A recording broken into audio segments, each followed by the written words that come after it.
Sometimes life hurts. It breaks your heart, tests your patience, and sometimes leaves you wondering if the suffering will ever end. We've all been there, lying awake at night, replaying mistakes, grieving losses, or drowning in the weight of problems we cannot control. But here's the truth. Pain in life is inevitable, but suffering, that is optional. And once you understand how to break free from the chains your own mind has built, you will discover a freedom no storm can take away. In today's lesson, I'm going to show you exactly how to stop suffering in life, not by avoiding challenges, but by transforming them into strength, clarity, and peace. And that's where the power lies.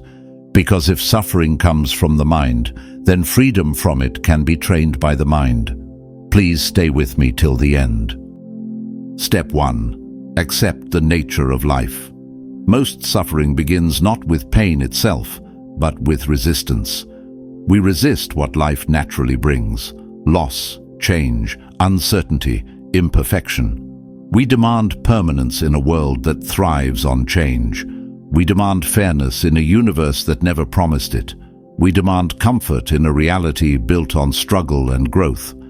Epictetus said, "Don't demand that things happen as you wish, but wish that they happen as they do happen, and you will go on well." Imagine a sailor screaming at the sea, demanding it stay calm forever. Ridiculous, isn't it? Yet that's how we treat life. Angry when storms arise, disappointed when calm waters shift. Research in acceptance and commitment therapy shows that resistance to reality increases distress. The more we push against what is, the more we suffer. Acceptance is not weakness, it is clarity. It is not resignation, it is wisdom. The first step to stop suffering is to see life as it truly is: uncertain, imperfect, ever-changing, and to say, "I do not fight the current. I learn to sail it." Step 2. See pain not as the enemy, but a teacher. Pain is life's training ground. The body grows strong through resistance. Weights must tear the muscle for it to rebuild stronger. The mind is no different. Challenges break us only if we see them as enemies instead of teachers. Viktor Frankl, who endured the horrors of Nazi concentration camps, discovered that suffering itself can be meaningful if we respond rightly to it. He wrote, "When we are no longer able to change a situation, we are challenged to change ourselves."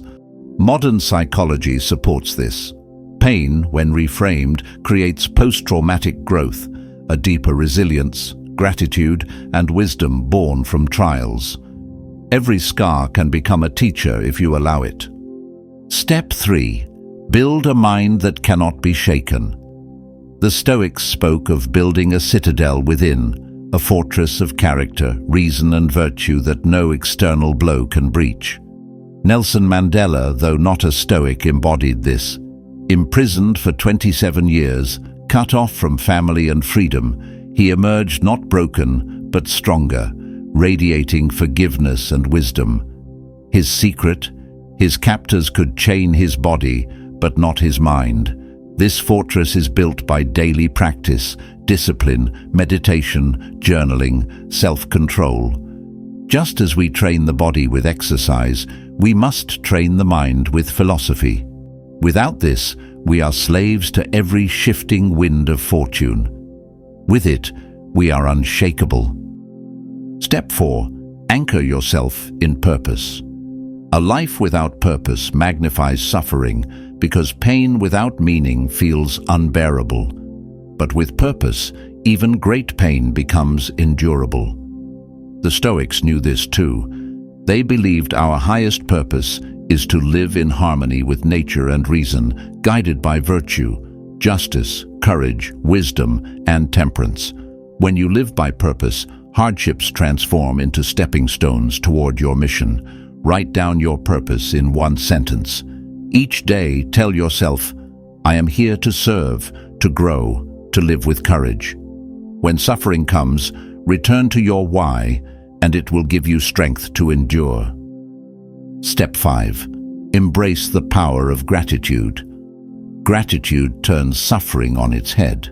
When you focus on what remains instead of what is lost, you discover that life is still rich. The Stoics practiced negative visualization, imagining the loss of what they had, not to invite misery, but to awaken appreciation. Psychology confirms this. Gratitude rewires the brain, reduces depression, and strengthens resilience. The storms of life will never end. But when you learn these practices, the storm will no longer master you. You will walk through it calm, centered, and free. As Marcus Aurelius said, the happiness of your life depends upon the quality of your thoughts. Guard your thoughts, and you guard your life. And that, my friend, is how you stop suffering. Not by waiting for the world to change, but by becoming the master of your mind.